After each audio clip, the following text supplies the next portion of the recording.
Welcome back. After the break, I will talk about the third part of the application, which is the most difficult in organizational legal sense. The documents here are foremost the documents establishing the framework for the work of the new Center of Excellence. And here we ask you to submit the proposed text of the new unit, depending on the legal framework that you select, whether you would want to set up a research foundation, a joint unit, or a company. You have different types of organizing documents in Polish legal system, but the stated is the same in every case. So, I mean, the requirement for a stated is the same for every case. So what we ask here is that she submits stated of the new unit. This does not have to be accepted yet, in the sense that you do not have to set up the institution before you submit the documents. So this could be just the proposed text of the document. And we ask that you submit this document in Polish and in English version. So basically two documents. One is for our experts and one is for our legal advisory company. If you decide to set up a joint unit of a Polish institution and a foreign institution, we also ask that you submit the status of this Polish institution, a Polish university.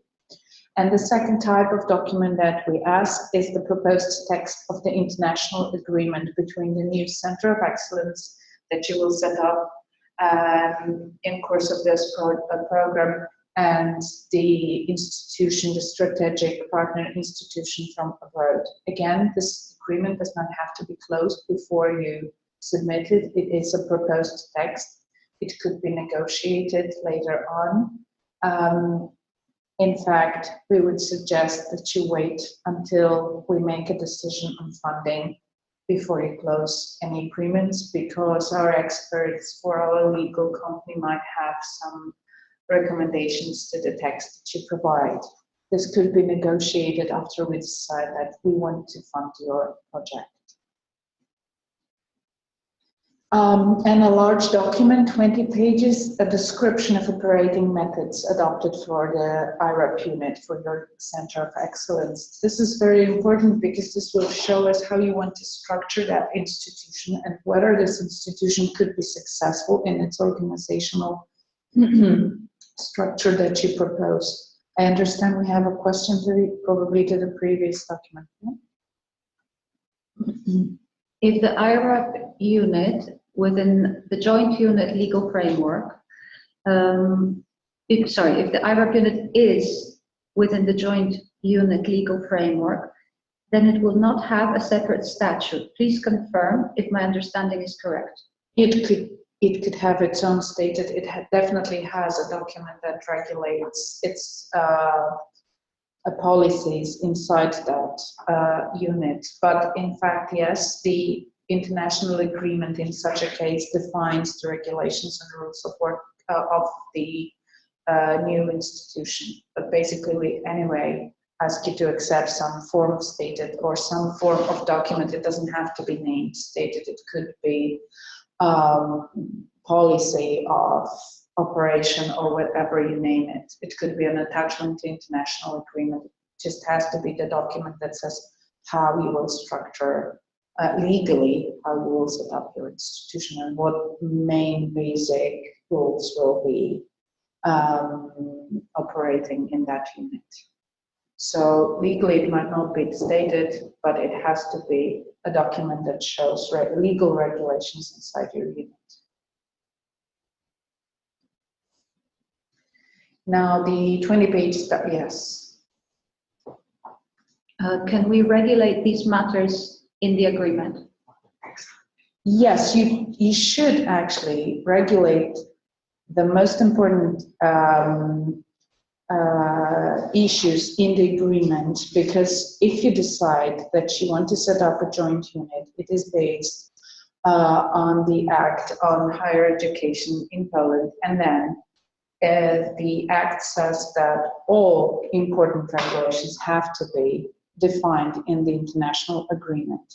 However, you will probably have a difficulty to put into the agreement or regulations that, very detailed regulations that say how you, for example, open a competition for a team leader, and then you might want to have an annex to this agreement, which would be a form of stated or a policy document that will define, for example, the part of recruitment in this unit. It could be some other aspects. But in general, yes, the documentation says, and this is the only legal way to do it in this framework, that you have to put all important issues into the international agreement, especially those that will make this institution different from other departments at the university where you want to place your institution. So if there is anything that is out of the normal operation of a department in the university, you will probably want to put it into the international agreement.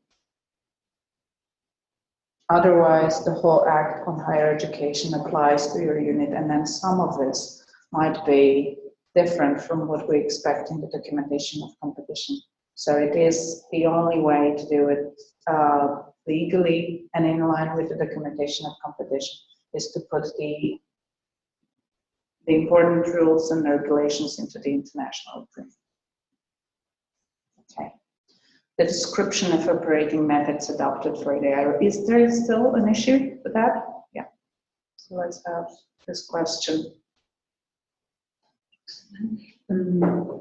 Coming back to the first part of the application, the motivation letter of the applicant is only needed if there is a co-applicant or if there is a co-applicant who wants to be a research coordinator in general.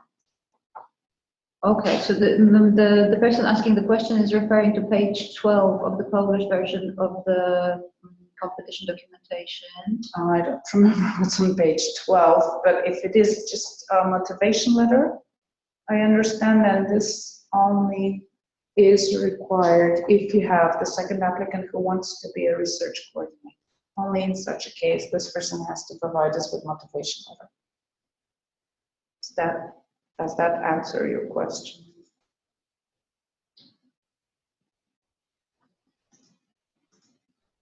Yes, thank you. So let us go to the description of operating methods adopted for the IRP unit. 20 pages, which is the most important probably document at this stage, because it will show us and show the experts how you want to go about setting up your institution and what policies and rules you want to have an operation in your institution. We ask for a risk assessment, so the standard SWOT analysis. We want to see what you see as a potential strength, weakness, and threats and opportunities, and how you approach that. Foremost, one of the most important issues in here is the access to good people and the recruitment of good people, team leaders, but also PhD students, postdoctoral workers and students. You will not have a successful institution, obviously, if you do not get very good people to work for you. So your strategy of acquiring very good researchers is very important. And if you have any special way of recruiting people, you should put it into this document. Probably your strategic partner institution might help in that as well. So these are the issues that you need to consider and put into this 20 pages document. There has to be some policy on commercialization and management of intellectual property, but you have to have this thought out as well. Promotion policy of the unit. Promotion in the sense of promoting the results that you obtain, the technology transfer, but also promoting the opportunity to work at your institution. The important thing here, and this is very important for the sustainability of that new center, is the plan for raising funds for this institution even during those first 5 years where we come in with our funding. Our suggested funding is 35 million Polish zloty for 5 years, which is equivalent to roughly, I think, $9 million, more or less, is it? Something like that. 40? It is, well, 35 million Polish zloty is what? 10? 8 million dollars, but anyway, depending on how you calculate that, whatever, this is not enough. This is staying the center for 5 years if you have actual lab research in your center. It strongly depends on the research area that you select. If you're more theoretical or you're just in IT, then this might be enough. But in general, sooner or later, our funding will end and your center has to survive. So you have to have a way to raise funding, even within those 5 years where we come in with our funding. A question. What flexibility in managing sharing IP is possible under Polish EU rules? So this is a question from the US. Okay, in general, whatever is paid with public money in the EU has to stay in the public domain, more or less. That means unless it is paid for. So this program is 100% funded with public funds. Basically, if you produce some IP, it should be public until you sell it at a fair price.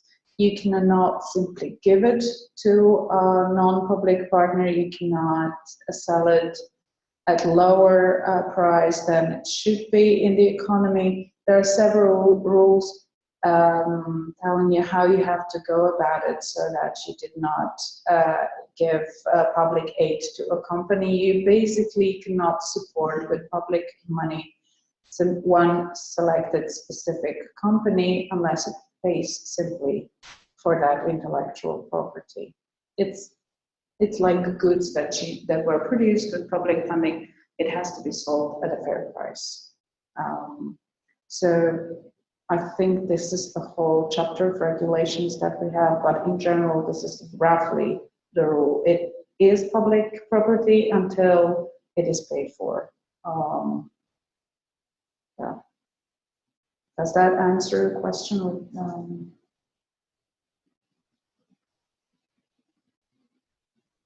Okay, so I will go on, and if this issue comes up again, we'll answer it at the end.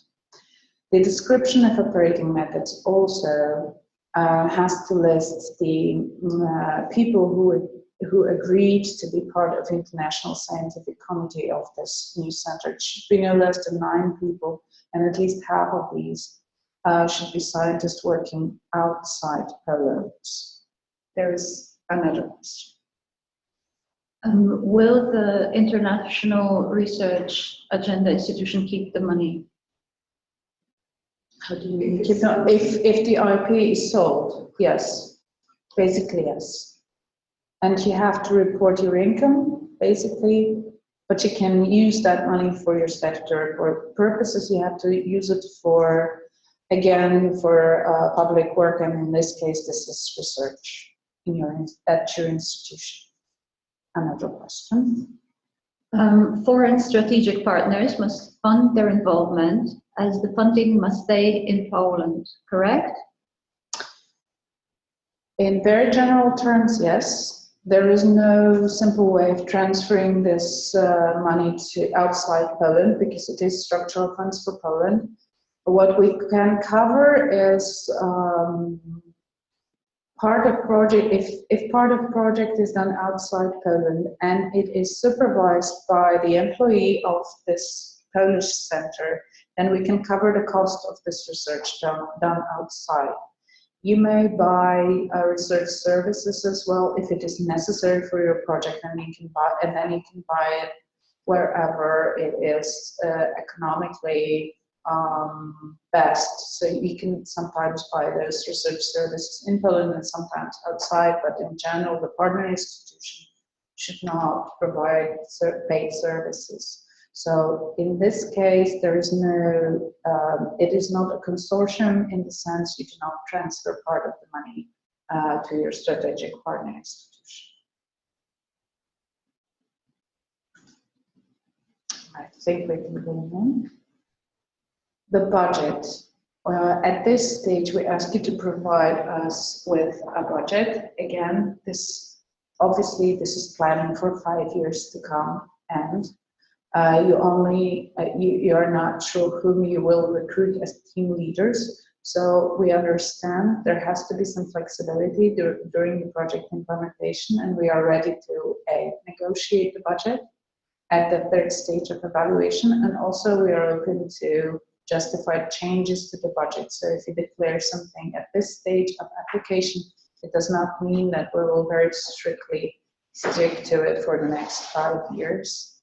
In general, what we ask here, we ask that you provide us with the budget for the general needs of the unit. And this is, for example, renting laboratory space and equipment. And we want you to tell us how much money you want to spend, what part of the budget you want to spend on the research of research teams or groups.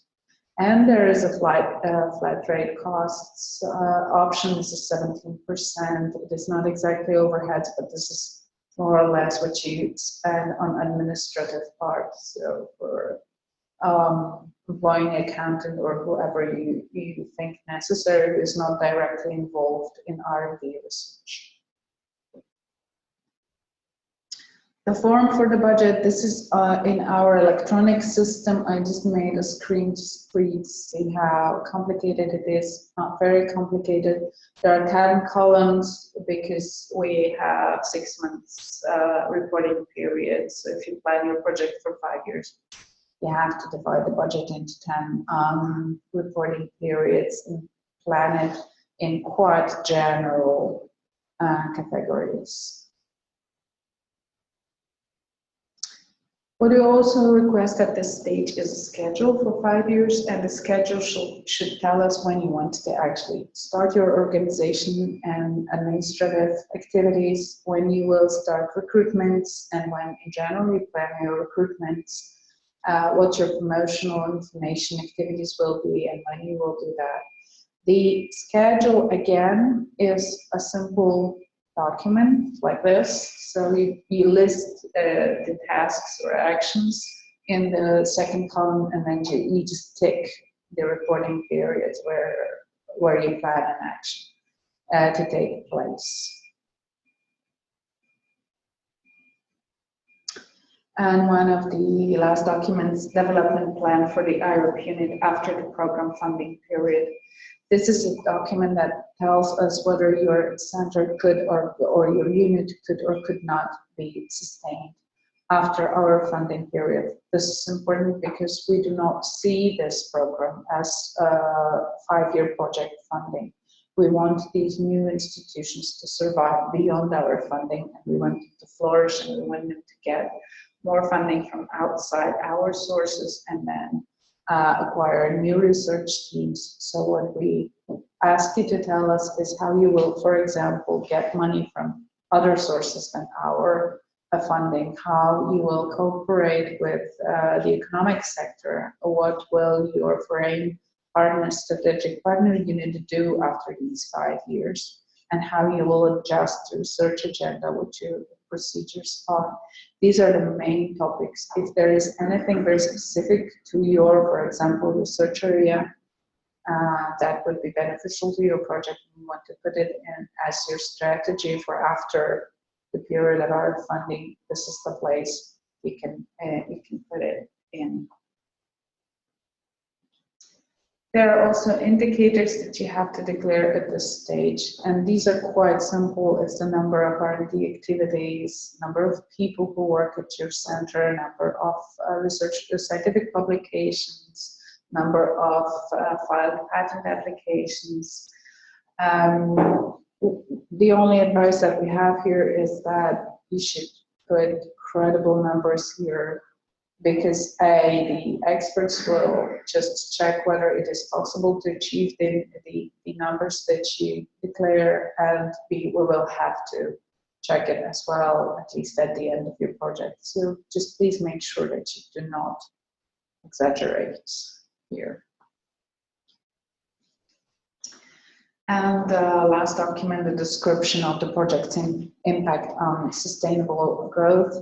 The sustainable growth is a lot of important things, among them the environmental protection, and the environmental innovation is underlined here because we want you to declare how your project will be beneficial to the environment in general. If there are any other aspects of sustainable growth that you want to mention, again, this is the place to mention. This is the whole of the third part of the project. And now we will go to the evaluation system that we have and to the deadlines. And for this, again, I will ask Neil just to come up.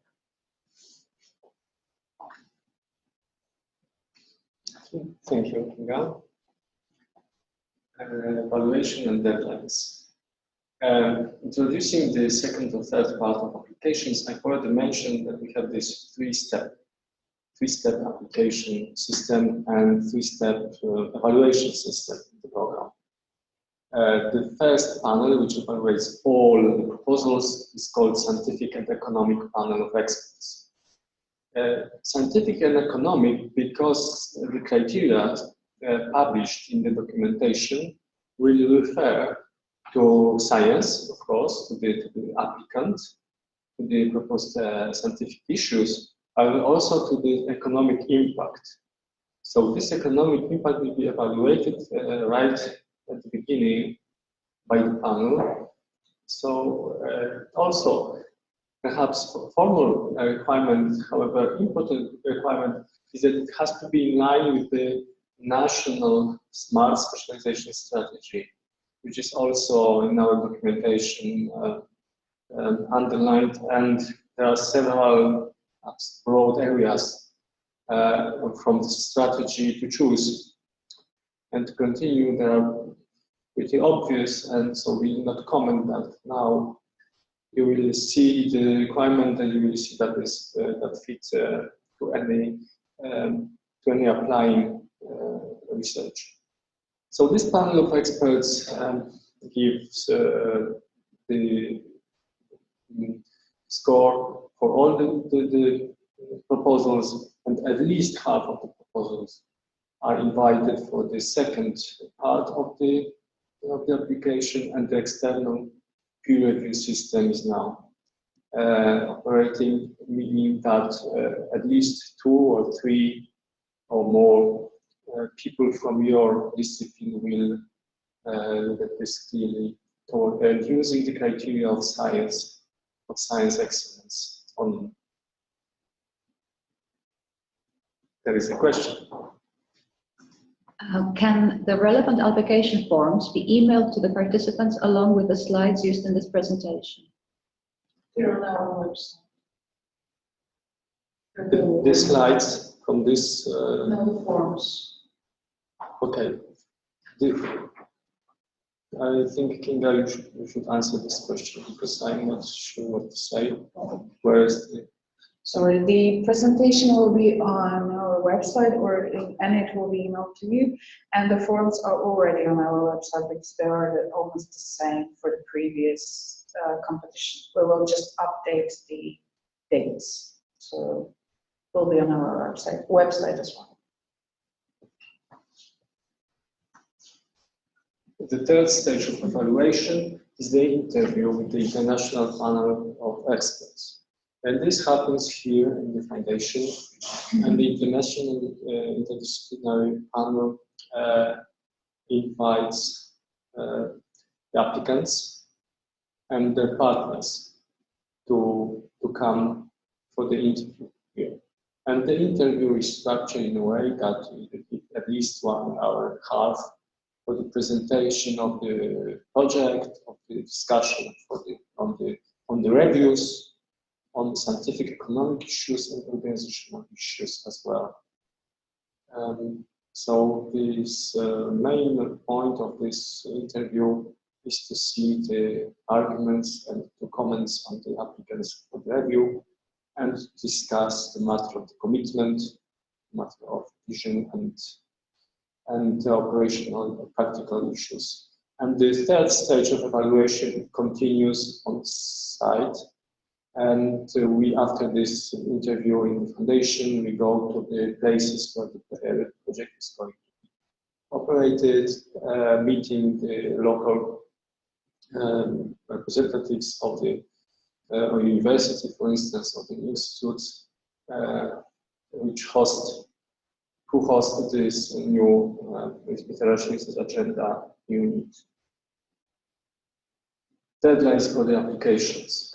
So now, and the end of April, there will be open submission of the first part of applications with the deadline of June 30th this year. The second part, for those who are invited, will be closed in August 16th this year. The deadline for the third part of the application is November 10th. And we publish that, and we say that now because you are submitting the first part of the application, you may always think how to organize the documents necessary for the third part application. So in fact, for the most legal and detailed documents, you will have time till November 10th to produce at least the drafts.